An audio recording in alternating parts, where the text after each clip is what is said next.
Okay, hey everybody, I'm back with another finished project. Actually, of course, you know me, it started out as a demo. Everything I do starts out as a demo, and then if I like it, I'll keep going with it. But I did a mini album first, and I wanted to put it in a box. I'm so sick of giving people stuff in a bag. So I wanted to put it in a box, but the box that I bought, it didn't fit, so I decided to make a box. Okay, so I'm so proud of myself for being able to do this.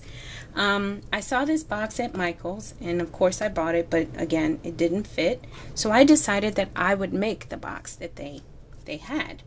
So this is my rendition of their box. And it's one of the flip open. I put a couple magnets here, and it's one of these flip open boxes. Let me try to zoom out. Oops, sorry. Oh, well, we're all zoomed out. All right, so I don't know, maybe I should do it this way. Here we go. So you guys can see it's one of those flip open boxes in here. The magnets are down here, and then you have some magnets up in here too. And of course I'm going to let you know some things that I found out along the way. But to get started, this is a little key. It's from I got it from Michael's. It's one of these metal from Momenta. So that's what this little key is here. The paper is it's actually the actual paper from the My Mind's Eye. I think it's that it's got like 180 sheets in the pack, and it's the paper, not the cardstock. And I got that from Hobby Lobby, and that's fairly old, but they are still available. Okay, so and I used paper all around. So lesson number 1: don't use paper. It didn't go well. It's got a lot of, you know, even though I put a lot of score tape and glue and all that stuff, it still's got a lot of puffy in it. I call them popcorns and Rice Krispies, and I don't like that. Okay. Also, I noticed like up here the paper, because I inked the edges, it doesn't really like to adhere too well if you use alcohol ink. Not alcohol ink, but the distress inks, it didn't really like that. So I keep like pressing it down just to make sure it's not going to come apart there. But it's been handled, and it's kind of sticking together, but it's not one that I would sell. If I did it all in cardstock, probably, yeah, but since I used this paper, I probably wouldn't sell this one at all. The flowers are all Wild Orchid Crafts, just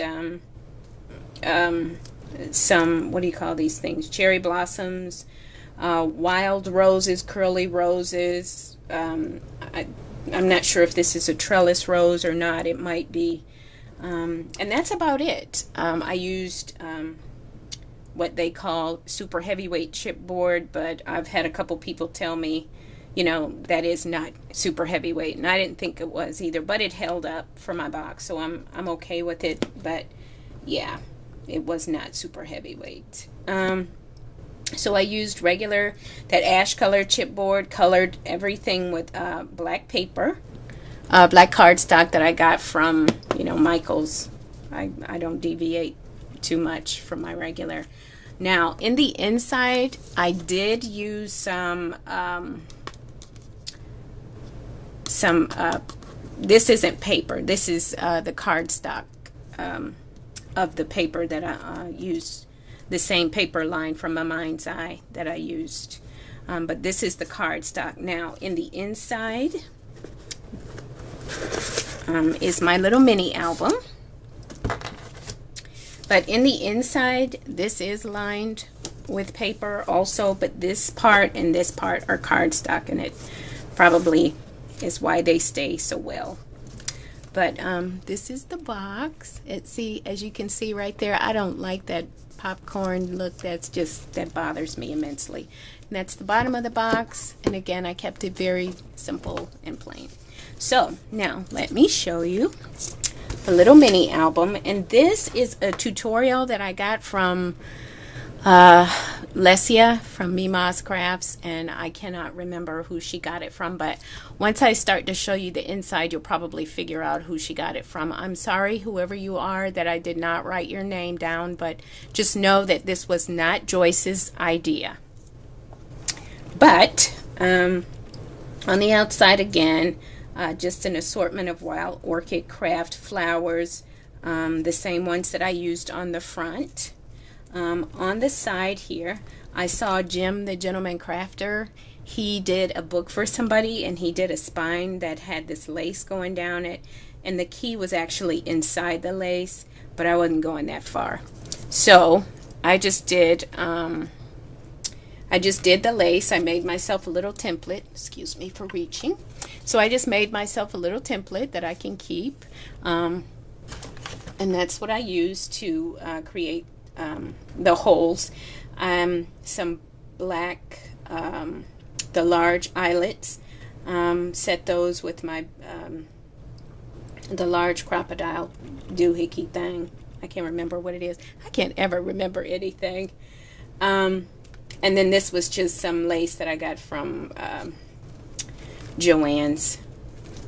And that's it. On the front is, again, this is the cardstock, not the paper, from the My Mind's Eye.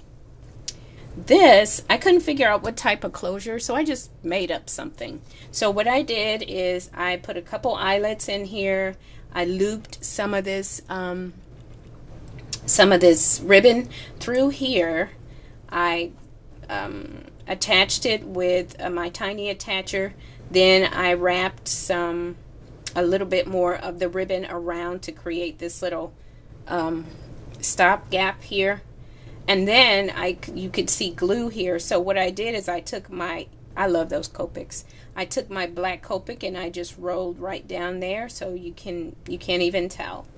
So, and that's how I made my little closure. I kept the book really simple because I find that it's great to make all the flips and turns and opens and pockets and what have you, but when you give this to somebody, most often they have no clue of, you know, all the different compartments, what they're supposed to do with them. So I tried to keep this one very simple, and you'll see when I go through this, the ladies tutorial, it's very recognizable, but I'm sorry, I didn't write her name down and I can't remember it right now, so I'll try to stay in frame also. But here's each pocket has one of these little pull-outs. I try to make one side light, that way they can write on it, and the other side can be busy so they can put their picture on it. Every pocket has the same setup, and then they all have a pull-out, and the same deal. I try to make one side busy, one side not so busy. And so we'll just put that over there. And it's the same deal for each one of them. I tried to, you know, move the papers around as much as I could. A couple sheets in there I didn't really like, but I did find some use for them. Again, every pocket has a pull-out, and both sides are covered. That's busy on both sides. So I was kind of limited with the paper. And each one of these, again, busy, not so busy. I like this one especially because it is lined, and then that's a little bit busy, but it's kind of faded busy, but this part is lined, so I really like that. Absolutely love this page right here. Red is my favorite color, and this just is, I love the page. Okay, same deal here, and I really do like this page here too, the way I was able to keep the design. And then here's the pull-out for that one. Here's another one that I was able to get the lines on. That is so cool. I really, really like that. And then there's the busy side.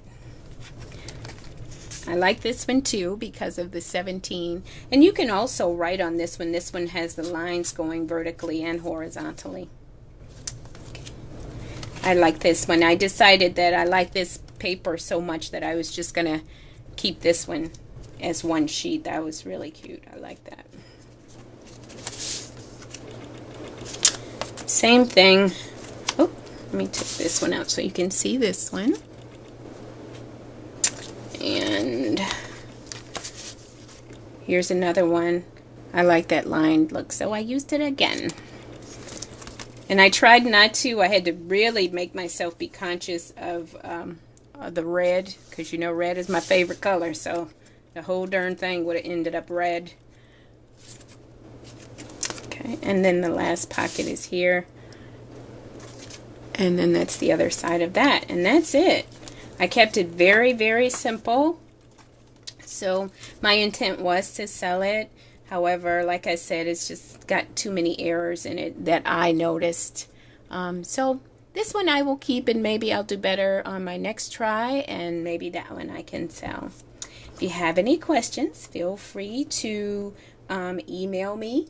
My email is msbeasley99@att.net. That's MSZ as in zebra, BEASLEY99@att.net. Or you can check me out on my blog. I don't blog very often. I will just let you know that right now.